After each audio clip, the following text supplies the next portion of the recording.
Men are not loved the same way women are. Let me say that again, men are not loved the same way women are. This isn't bitterness. It isn't some online rant. It's an observation sharpened by years of watching the world move. When a man has nothing to offer, the air around him changes. His phone goes quiet. Invitations disappear. The people who once checked in suddenly have been too busy to reply. The affection that once felt warm and unconditional begins to cool in a way that's almost invisible at first, until it's gone. His worth isn't assumed. It's calculated, measured, and weighed against what he brings to the table. From the moment a boy becomes a man, an unspoken contract forms around him. One he never agreed to, but one he lives under every day. If you produce, you are worthy. If you protect, you are needed. If you provide, you are loved. But the moment you stop producing, stop protecting, stop providing, you feel the shift.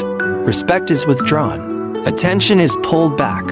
Love becomes polite, but hollow. It's not just about romance. This silent contract applies to friendships, to family, even to the way your own children look at you. For women, the starting line is being. Simply existing can earn care, affection, protection. For men, the starting line is achieving. At 25, the average man is invisible unless he stands out, exceptional in wealth and looks and skills and status. If he doesn't stand out, he blends into the background noise of just another guy. Fast forward 10 years, and that same man with a career, a house, a decent car is suddenly called mature, attractive, a catch. And the irony is his soul hasn't changed. His sense of humor hasn't changed. His kindness hasn't changed. The only change is in his utility. I knew a man once, 29 years old, in a relationship with a woman he loved. In the beginning, her eyes lit up when he walked in. Every message was returned instantly. Every plan they made felt like a shared adventure. But then, life happened. Month 1 of trouble, he noticed she seemed distant. He tried calm conversation. "Hey, is something wrong?" She smiled and said, "No, I'm fine." But her eyes were somewhere else. Month 3, the distance was wider. He started raising his voice not because he was dangerous, but because desperation has a way of turning whispers into shouts. She called it aggression. By month 6, he stopped talking, not because he didn't care, but because every attempt to fix things was turned against him. She called him cold. The truth, he wasn't cold. He was exhausted, tired of trying to earn back something that should never have been taken away. And when he finally left, she told her friends, he changed. No, he didn't. He stopped being loved for what he gave, so she stopped loving him. Another man I know was 40 when he divorced. He had given his 20s and 30s to his family, worked long hours, paid every bill, solved every problem. Then one day he lost his job. At first, his wife said, "We'll get through this." 2 months later, intimacy faded. 6 months later, she was spending more time at her sister's. By the end of the year, she was gone. At 41, he started over, hit the gym, found a new job, bought a better car. Suddenly, strangers smiled at him in public. Old friends wanted to reconnect. People who had ignored him for years now claimed they'd always believed in him. But nothing about his heart had changed. Nothing about his kindness had changed. The only thing that changed was his scoreboard. And it's not just about romantic relationships. Sometimes it's the friend who loses everything in business. When he was successful, his phone rang every day. Parties, dinners. Let's collaborate. The moment he hit rock bottom, the group chat went silent. The brothers for life stopped inviting him. Not because they hated him, but because, in their minds, he had nothing to offer anymore. Even in friendship, men learn that value is often measured by performance. None of this is about hating women or painting them as villains. It's about understanding human nature. Women are wired by evolution to seek security. It isn't greed, it's survival instinct. In ancient times, choosing a man who couldn't provide could mean death for herself and her children. That wiring hasn't disappeared just because we live in a world with smartphones and online grocery delivery. Men, on the other hand, are wired to provide, to protect, to build. Their self-worth is tied to their usefulness.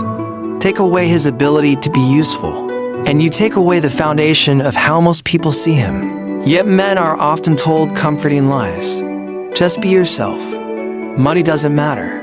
Looks aren't important. They sound good, but reality quietly disagrees. Be yourself if yourself is attractive, ambitious, and capable. Money doesn't matter until the bills are due. Looks aren't important until desire fades and distance grows. Men learn quickly that the love they receive often has a fine print clause. They discover that love for them is rarely unconditional.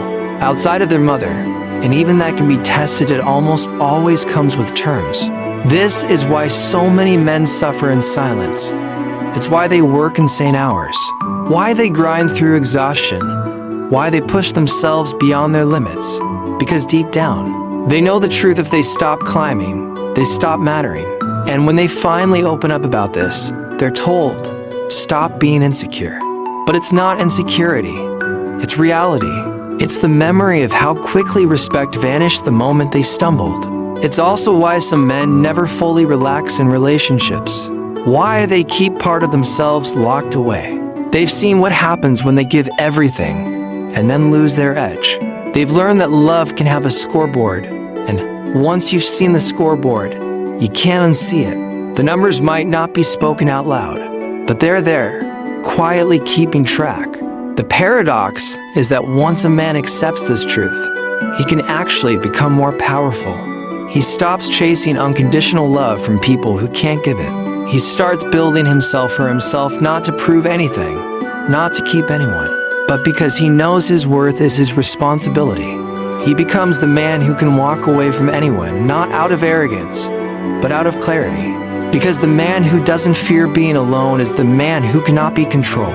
And so the reality stands unshakable. If you are a man, your value will always be tied to your output. You can fight it, you can resent it, you can try to prove it wrong, or you can master it. Become so strong, so capable, so secure, that even if the love you receive is conditional, you are still the one setting the conditions.